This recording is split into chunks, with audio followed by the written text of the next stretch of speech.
नमस्कार। आज हम एक ऐसे विषय पर थोड़ी गहराई से बात करेंगे जो देखिए भावनात्मक रूप से तो मुश्किल होता ही है परिवारों के लिए, पर वित्तीय तौर पर बहुत जरूरी भी है। बिल्कुल। जब कोई अपना हमें छोड़कर चला जाता है तो उनके पीछे जो वित्तीय मामले रह जाते हैं उन्हें संभालना एक बड़ी जिम्मेदारी है। हाँ, सही कहा। और इसी में एक सवाल अक्सर मन में आता है, उनके परमानेंट अकाउंट नंबर मतलब पैन कार्ड का क्या करें? क्या उसे रद्द करवाना चाहिए? क्यों जरूरी है ये? आज हम इसी पर थोड़ी बात करेंगे। जो जानकारी उपलब्ध है उसके आधार पर समझेंगे कि ये प्रक्रिया क्या है और क्यों मायने रखती है। बिल्कुल, और ये समझना जरूरी भी है क्योंकि देखिए ये सिर्फ एक कार्ड या नंबर की बात नहीं है। हाँ। ये उस व्यक्ति की एक वित्तीय पहचान थी और अगर इसे ऐसे ही छोड़ दिया जाए तो आगे चलकर इसके गलत इस्तेमाल का खतरा रहता है। अच्छा। और ये भी जरूरी है कि उनके सारे वित्तीय लेन देन, टैक्स वाले मामले वो सब सही और एक सम्मानजनक तरीके से निपट जाएं। ठीक है। तो आज का मकसद यही है कि इस पूरी प्रक्रिया को आसान शब्दों में समझे और इसकी अहमियत को जाने। तो सबसे पहले यही सवाल कि पैन रद्द करवाने की जरूरत ही क्यों है? मतलब कई लोग सोच सकते हैं कि भाई जब इंसान ही नहीं रहा तो पैन का क्या गलत इस्तेमाल होगा? क्या कोई कानून कहता है कि करना ही पड़ेगा? जानकारी तो यही है कि कानूनन तुरंत रद्द करवाना जरूरी नहीं है, पर इसकी सलाह बहुत जोर देकर दी जाती है। ऐसा क्यों? आपने बिल्कुल सही पॉइंट उठाया। देखिए कानून में ऐसी कोई फौरन अनिवार्यता नहीं है, कोई टाइम लिमिट नहीं दी कि निधन के बाद इतने दिन में करवाना ही है। अच्छा। लेकिन हाँ, इसकी पुरजोर सिफारिश की जाती है और वजह है इसकी सबसे बड़ा कारण तो है धोखाधड़ी का डर। धोखाधड़ी कैसे? सोचिए अगर किसी गलत इंसान के हाथ में ये पैन नंबर आ गया, हाँ, तो वो इसका इस्तेमाल मृतक के नाम पर फर्जी बैंक अकाउंट खोलने, लोन लेने, यहाँ तक कि गलत तरीके से इनकम टैक्स रिफंड क्लेम करने में भी कर सकता है। अरे बाप रे। जी, और ये सिर्फ पैसों का नुकसान नहीं है, ये उस व्यक्ति की पहचान का गलत इस्तेमाल है और परिवार के लिए आगे चलकर बहुत बड़ी कानूनी मुसीबतें खड़ी कर सकता है। हाँ, ये तो वाकई चिंता की बात है। मतलब ये सिर्फ बाहरी धोखाधड़ी से बचना नहीं, बल्कि परिवार को भी भविष्य की दिक्कतों से बचाना है। बिल्कुल, एकदम सही। और एक और बात है, पैन रद्द करने की जो प्रक्रिया है ना, वो एक तरह से उस व्यक्ति की वित्तीय यात्रा का सम्मानजनक समापन भी है। पैन रद्द करने से पहले जो कानूनी वारिस होते हैं उन्हें मृतक के सारे बकाया टैक्स भरने होते हैं या आखिरी इनकम टैक्स रिटर्न फाइल करना होता है। अच्छा, पहले वो सब करना जरूरी है? हाँ, और इन सब कामों के लिए पैन का एक्टिव होना और कानूनी वारिस का इनकम टैक्स डिपार्टमेंट के साथ औपचारिक रूप से जुड़ना जरूरी है। इस पर हम आगे बात करेंगे। ठीक है। जब ये सारी वित्तीय जिम्मेदारियां पूरी हो जाएं, तब पैन को निष्क्रिय करवाना ये पक्का करता है कि भाई अब इस पहचान का कोई और इस्तेमाल नहीं होगा। एक तरह से ये फाइनेंशियल क्लीन अप जैसा है। ये समझ आ गया। तो ये सिर्फ एक फॉर्मेलिटी नहीं, एक जिम्मेदारी है। ठीक है।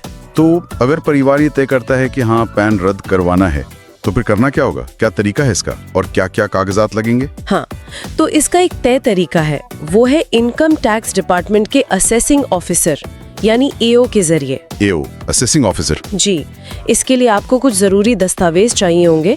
सबसे पहले मृतक का ओरिजिनल पैन कार्ड अगर मिल जाए तो। अच्छा, ओरिजिनल अगर ना मिले तो? अगर न भी मिले तो भी प्रक्रिया हो सकती है, पर मिल जाए तो बेहतर रहता है। दूसरा और सबसे जरूरी कागज वो है डेथ सर्टिफिकेट की कॉपी, मृत्यु प्रमाण पत्र। हाँ, जो नगर निगम या संबंधित सरकारी दफ्तर से जारी हुआ हो। तीसरा, आपको एक कवर लेटर लिखना होगा। कवर लेटर, उसमें क्या लिखना है? उसमें आप पैन रद्द करने का अनुरोध करेंगे और वजह साफ लिखेंगे कि निधन हो गया है। चौथा, जो व्यक्ति ये आवेदन कर रहा है मतलब कानूनी वारिस या नजदीकी रिश्तेदार, उनके अपने पैन कार्ड की कॉपी। अच्छा, आवेदक के पैन की कॉपी भी? जी हाँ। और पांचवा, मृतक के साथ आवेदक का रिश्ता साबित करने वाला कोई दस्तावेज, जैसे लीगल हेयर सर्टिफिकेट यानी कानूनी उत्तराधिकारी प्रमाण पत्र या वसीयत की कॉपी या कोई और सरकारी दस्तावेज जिससे रिश्ता साफ पता चले। ये सारे दस्तावेज डिपार्टमेंट को चाहिए होते हैं ताकि वो वेरीफाई कर सकें कि अनुरोध सही व्यक्ति ही कर रहा है। ठीक है, ये डॉक्यूमेंट्स की लिस्ट तो समझ आ गई।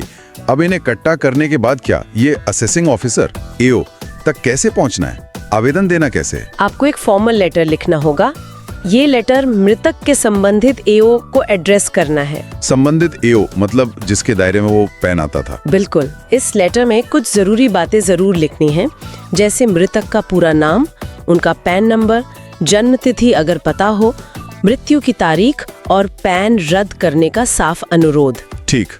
साथ ही जो आवेदन कर रहा है, मतलब कानूनी वारिस या प्रतिनिधि, उनका पूरा नाम, पता, पैन नंबर और मृतक से उनका क्या रिश्ता है, ये भी लिखना होगा। और पत्र पर आवेदक के दस्तखत होने चाहिए।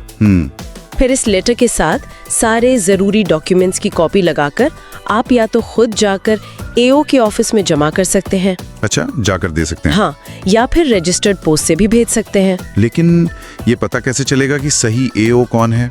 ये थोड़ा मुश्किल लग सकता है, खासकर उन लोगों के लिए जो इनकम टैक्स की प्रक्रियाओं से ज्यादा वाकिफ नहीं है। क्या हर किसी का एओ अलग होता है? हाँ, ये सवाल अक्सर आता है।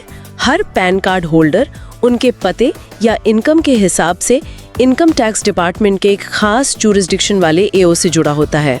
अच्छा। तो सही एओ का पता लगाना जरूरी है, क्योंकि अर्जी उसी ऑफिस में जानी चाहिए जो उस पैन के लिए जिम्मेदार था। तो पता कैसे करें? इसका पता लगाने के लिए इनकम टैक्स डिपार्टमेंट का अपना सिस्टम है।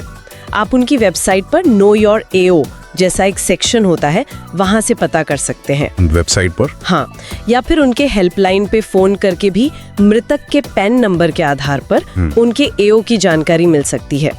ये पक्का करना कि आपकी अर्जी सही एओ तक पहुंचे, ये जरूरी है ताकि प्रक्रिया में बेवजह देरी ना हो। समझ गया। तो एओ का पता लगाना एक अहम स्टेप है। हाँ। ये तो हुआ एक तरीका। हाँ। क्या कोई दूसरा रास्ता भी है? हाँ। शायद थोड़ा आसान। मान लीजिए कोई दूर रहता है या किसी वजह से सीधे एओ के दफ्तर नहीं जा पा रहा, तो? जी हाँ, एक और तरीका भी है जो ऐसी सिचुएशन में काफी मददगार हो सकता है। अच्छा। कौन सा? ये है पैन सर्विसेज के लिए जो अधिकृत एजेंसियां हैं, जैसे NSDL यानी नेशनल सिक्योरिटीज डिपॉजिटरी लिमिटेड, उनके जरिए आवेदन करना। NSDL, हाँ सुना है। पैन कार्ड बनवाने के लिए जाते हैं इनके पास? बिल्कुल। NSDL सरकार की तरफ से पैन कार्ड जारी करने और उससे जुड़ी दूसरी सेवाएं देने वाली एक अधिकृत संस्था है। तो इस तरीके में आपको पैन डेटा में बदलाव या सुधार वाला फॉर्म भरना होता है। बदलाव वाला फॉर्म? हाँ। रद्द करने के लिए भी? हाँ, उसे फॉर्म 49A ही कहते हैं आमतौर पर, लेकिन ये वही फॉर्म है जिसमें सुधार या रद्दीकरण का ऑप्शन होता है। ये फॉर्म आप NSDL की वेबसाइट से डाउनलोड कर सकते हैं या उनके किसी सर्विस सेंटर से ले सकते हैं। ठीक है। फॉर्म भरते समय आपको पैन रद्द करने वाले सेक्शन पर टिक करना होगा और मृतक का पैन डिटेल देना होगा। यानी उसी फॉर्म में रद्दीकरण का ऑप्शन चुनना है। समझ गया। बिल्कुल। और फॉर्म के साथ आपको वही सब जरूरी दस्तावेज लगाने होंगे जिनकी हमने पहले बात की थी। डेथ सर्टिफिकेट, आवेदक का पहचान पत्र, रिश्ते का सबूत वगैरह। ठीक। फिर भरे हुए फॉर्म और दस्तावेजों को एक लिफाफे में डालकर उस पर साफ साफ लिखना है, पैन रद्द करने के लिए आवेदन, मृतक। Okay. Application for cancellation of PAN deceased. जी। और फिर इस लिफाफे को आपको अपने नजदीकी NSDL या जो भी दूसरी अधिकृत पैन सर्विस सेंटर हो, वहां जमा करना होगा। ये तरीका उन लोगों के लिए ज्यादा आसान हो सकता है जिन्हें एओ ऑफिस जाने में दिक्कत है। हाँ, ये विकल्प तो यकीनन कई लोगों के काम आएगा। तो चाहे एओ के पास जाएं या NSDL सेंटर में, अर्जी जमा करने के बाद क्या होता है?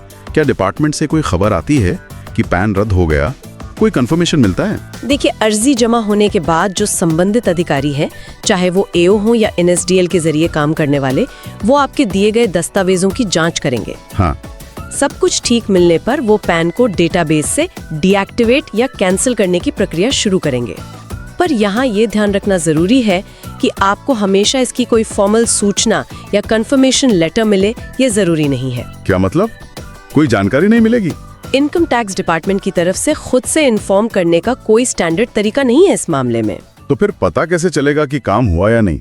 अगर आपको स्टेटस जानना है तो अर्जी जमा करने के कुछ हफ्तों या महीनों बाद, क्योंकि प्रक्रिया में थोड़ा समय लग सकता है। हाँ, सरकारी काम है। जी, तो आप संबंधित एओ ऑफिस में फोन करके या खुद जाकर पता कर सकते हैं। अच्छा, फॉलो अप करना पड़ेगा। हाँ, और अगर आपने NSDL सेंटर से आवेदन किया था तो आपको आमतौर पर एक रसीद मिलती है जिस पर एक एक्नॉलेजमेंट नंबर होता है। हाँ, मिलती है। उस नंबर से आप NSDL की वेबसाइट पर या उनके हेल्पलाइन से अपने आवेदन का स्टेटस ट्रैक करने की कोशिश कर सकते हैं।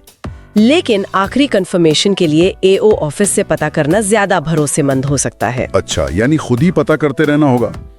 इस पूरी प्रक्रिया से जुड़ी कोई और खास बात है जिसका ध्यान रखना जरूरी है? जैसे क्या ये काम ऑनलाइन नहीं हो सकता? आजकल तो सब कुछ ऑनलाइन हो जाता है। ये बहुत ही जरूरी सवाल है और इसका जवाब एकदम साफ है, नहीं। नहीं, ऑनलाइन नहीं? जी नहीं। फिलहाल इनकम टैक्स डिपार्टमेंट के ई फाइलिंग पोर्टल पर या किसी और ऑनलाइन तरीके से मरे हुए व्यक्ति का पैन रद्द करवाने की कोई सुविधा नहीं है। अरे, ये प्रक्रिया पूरी तरह से ऑफलाइन ही करनी पड़ती है। आपको या तो सीधे अपने जुरिस्डिक्शन वाले एओ के पास अर्जी देनी होगी या फिर फॉर्म भरकर एनएसडीएल जैसे सेंटर के जरिए ही जाना होगा। तो ऑनलाइन ऑप्शन ढूंढने में वक्त बर्बाद ना करें। ये तो बड़ी अजीब बात है। खैर, ठीक है। और कुछ? एक और बहुत जरूरी बात है जिसका हमने पहले जिक्र किया था, वो है मृतक के टैक्स संबंधी मामलों का निपटारा। हाँ, आपने कहा था। पैन रद्द करने की अर्जी देने से पहले ये पक्का करना बहुत जरूरी है कि मृतक पर कोई इनकम टैक्स बकाया तो नहीं है या उनका कोई रिफंड आना तो बाकी तो नहीं है। हाँ। इसके लिए जो कानूनी वारिस हैं, उन्हें पहले इनकम टैक्स पोर्टल पर खुद को प्रतिनिधि निर्धारिती यानी रिप्रेजेंटेटिव असेसी के तौर पर रजिस्टर करवाना चाहिए। प्रतिनिधि निर्धारिती, ये क्या होता है और ये क्यों जरूरी है? प्रतिनिधि निर्धारिती के तौर पर रजिस्टर होने से कानूनी वारिस को मृतक की तरफ से इनकम टैक्स से जुड़े सारे काम करने का कानूनी अधिकार मिल जाता है। अच्छा, मतलब वो उनकी जगह काम कर सकते हैं। बिल्कुल। इसका मतलब है कि वो मृतक का आखिरी इनकम टैक्स रिटर्न फाइल कर सकते हैं, उनकी तरफ से कोई बचा हुआ टैक्स चुका सकते हैं या अगर कोई रिफंड बनता है तो उसे क्लेम कर सकते हैं। ये रजिस्ट्रेशन उन्हें मृतक के फाइनेंशियल रिप्रेजेंटेटिव के तौर पर डिपार्टमेंट से बात करने की इजाजत देता है। ठीक है। जब एक बार ये पक्का हो जाए कि सारे टैक्स के मामले सुलझ गए हैं, तभी पैन रद्द करवाने के लिए अप्लाई करना सबसे सही रहता है। बिना टैक्स मामले निपटाए पैन रद्द करवाने से बाद में दिक्कतें आ सकती हैं। समझ गया। पहले टैक्स का हिसाब किताब पूरा करो, फिर पैन रद्द करो। बहुत सख्त चेतावनी, किसी भी हालत में मृतक के पैन नंबर का इस्तेमाल उनके निधन के बाद किसी भी नए फाइनेंशियल ट्रांजैक्शन, निवेश या किसी भी तरह के कानूनी काम के लिए जारी रखना पूरी तरह से गैर कानूनी है। हाँ, ये तो होना ही चाहिए। अगर कोई व्यक्ति, चाहे वो परिवार का सदस्य ही क्यों न हो, जानबूझकर ऐसा करता पाया जाता है तो उसे गंभीर कानूनी नतीजों का सामना करना पड़ सकता है। इसमें जुर्माना और दूसरी सजाएं भी शामिल हो सकती हैं।